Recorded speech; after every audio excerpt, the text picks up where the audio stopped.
Pagbilan niya po. Ano po yun? Meron po ba kayong mga gamot nito?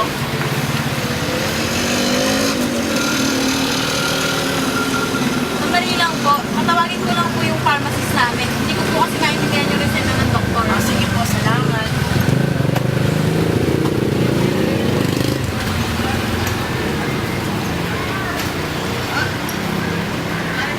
Magandang umaga po sa inyo.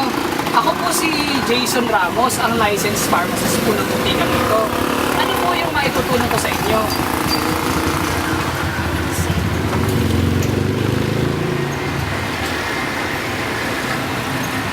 Ang mga nakareseta po sa inyo, ay binigay po ng doktor, ang mga gamot na inumin nyo ay meron po kayong Olicid 500 mg. Ang generic name po nito ay Clarithromycin 500 mg. Yun. Sumunod po, meron din po kayong gamot na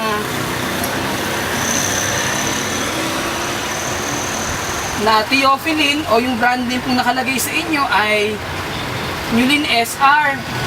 Pero ito pong Nulin SR po na ito ay wala pong miligram na nakalagay. Tapos po meron pa po kayong gamot na nakalagay na Omeprazole 40 mg. Ang brand name po nakalagay dito ay Omepron. Kaya lang po ang problema po natin yung Nulin po ninyo. Wala pong miligram na nakareseta po dito.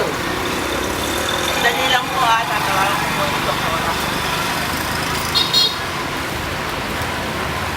Hello, Doktora Daddy.